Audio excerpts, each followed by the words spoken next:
Dua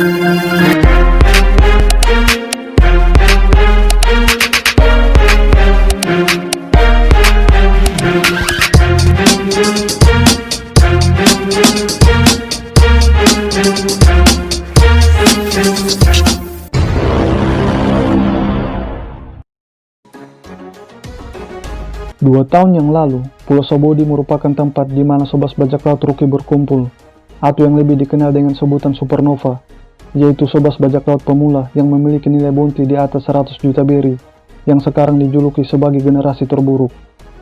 Mereka terdiri dari orang-orang yang memiliki latar belakang yang berbeda-beda, baik yang sudah diketahui maupun yang belum diketahui, plus ditunjang dengan kekuatan yang unik, khususnya para pengguna kekuatan gua iblis. Dan dari sobat supernova tersebut, terdapat beberapa kapten bajak laut yang dianggap oleh fans sebagai yang terkuat di antara supernova yang lain. Sebut saja Monkey D. Luffy, sang aktor utama dalam cerita manga One Piece, yang tentu saja akan menjadi fokus utama dalam barisan sesama generasi terburuk. Lalu ada Estret, sang pengguna kekuatan buah iblis Tepezoan Purba, yang dikenal memiliki ketahanan fisik yang sangat luar biasa. Kemudian, Eustace Captain Kidd, yang berasal dari South Blue. Ia memiliki nilai bounty terbesar di antara supernova yang lain pada saat itu, bahkan lebih besar daripada Luffy, yaitu sebesar 315 juta beri, ditambah lagi kekuatannya yang bisa dibilang sangat mengerikan, yang dapat memanipulasi elemen besi. Lalu, dapat dia bentuk sesuka hatinya menjadi senjata yang lebih berbahaya lagi, ibarat karakter Magneto di komik X-Men. Dan terakhir adalah Law, yang dijuluki sebagai dokter bedah kematian. Kemampuan buah iblisnya adalah dapat membuat sebuah ruang khusus mode transparan dengan hanya menyebutkan kata room.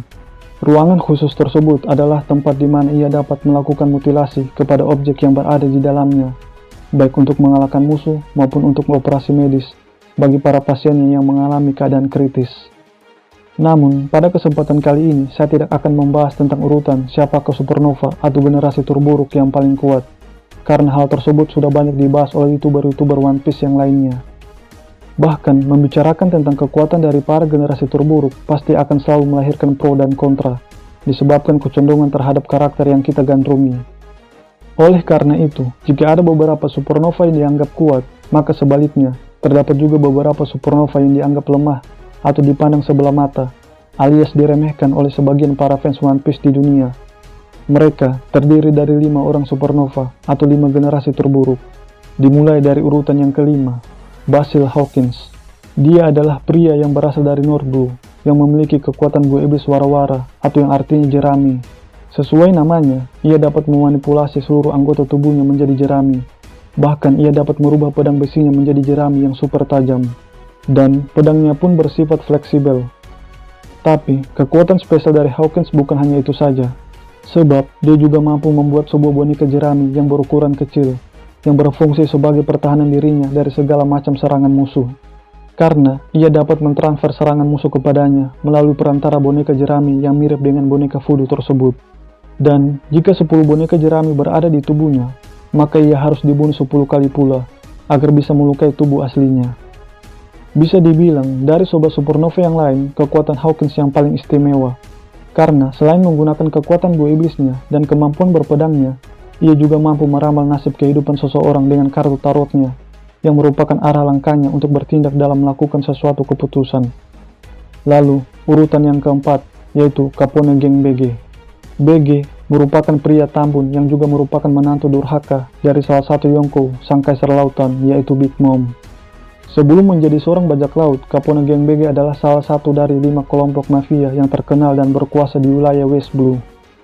Jika dilihat secara sekilas, terutama dari segi postur tubuh, maka perawakan BG mirip bapak-bapak yang doyan rokok dan miras plus bapak-bapak yang malas berolahraga. Tapi, di balik tampang kebapaannya, tersimpan jiwa pelaku kriminal kelas kakap. Sebab, salah satu hobinya yaitu melenyapkan ketua kelompok organisasinya, tempat di mana ia bernaung untuk sementara waktu. Dan kekuatan buah iblisnya mempunyai dimensi lain yang berada di dalam tubuhnya, karena ia pengguna buah iblis Hiroshironomi atau yang artinya manusia kastel. Dengan kemampuannya tersebut, ia mampu menampung anak buahnya dalam jumlah yang cukup banyak untuk mengoperasikan persenjataan di dalam tubuhnya. Apalagi dalam mode Godfather yang membuatnya dapat berubah menjadi kastil raksasa yang dapat bertahan dari gempuran musuh. Itu terbukti pada saat Ark Cake Island, yang mana ia mampu bertahan dari serangan brutal dan ganas dari seorang Yonko Big Mom. Kemudian, urutan yang ketiga, Uroge, yang dijuluki sebagai Mad Mong atau Biksu Gila. Ia merupakan kapten bajak laut Valen Mong, dan ia berasal dari Pulau Langit. Jika kita perhatikan sayap di punggungnya, mirip seperti sayap keempat pendeta Enel, yang berukuran agak besar dan mengarah ke bawah. Jadi, kemungkinan besar dia satu suku dengan Enel yang berasal dari suku Birka. Walaupun Enel telah membumi hanguskan kampung halamannya, tidak menutup kemungkinan bahwa masih ada beberapa suku Birka yang masih hidup. Salah satunya ialah Uroge sendiri. Jika kita menengok 2 tahun yang lalu, Uroge adalah supernova yang memiliki bounty yang paling rendah, yaitu hanya sebesar 108 juta berry. Atas dasar alasan itulah yang membuatnya diremehkan oleh para fans One Piece. Dan di Pulau Sabaody ia terlihat bentrok dengan Killer, anggota bajak laut Kid. Namun, bentrokan tersebut dihentikan oleh S-Drake.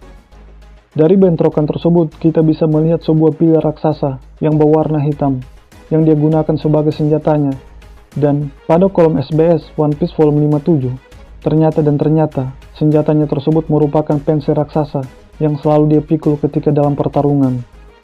Namun, yang paling unik dari kekuatannya adalah tampaknya ia dapat mengubah dan menyimpan kekuatan serangan lawan yang dia terima menjadi berpuluh-puluh kali lipat, lalu ia gunakan sebagai serangan balasan yang lebih dahsyat lagi. Dan pasca time skip, terdengar sebuah kabar prestasi dari seorang Uroge, yaitu bahwa ia mengalahkan salah satu komandan manis dari anggota bajak laut Big Mom yang bernama Komandan Snake.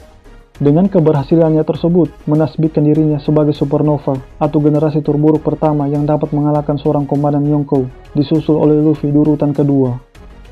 Dan sekarang, ia terakhir terlihat berada di Pulau Langit yang dipenuhi oleh jutaan balon, itu pun dengan untuk menyembuhkan dirinya dari luka pertempuran sebelumnya. Yang kedua, Stratman Apo.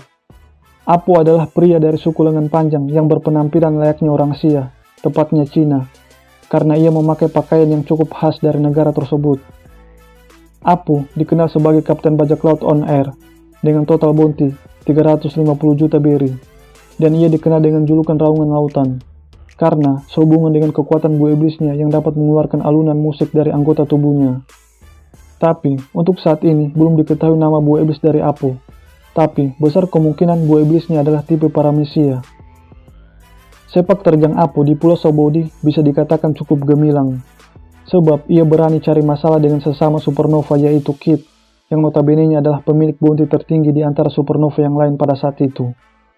Namun, hal tersebut tidak membuat mentalnya menciut, dan yang lebih badas lagi, ketika Kizaru lagi berpesta pora membantai sebagian supernova yang lain, Apo dengan nekatnya mengambil kesempatan dalam kesempitan untuk menyerang Admiral Kizaru.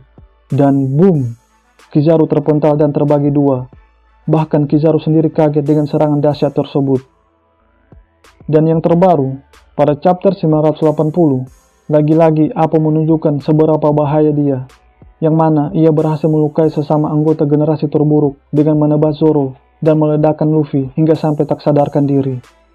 Kekuatan buah iblis Apo sendiri adalah salah satu kekuatan buah iblis yang bisa dibilang paling merepotkan dari sekian kekuatan buah iblis yang dimiliki oleh sesama anggota generasi terburuk.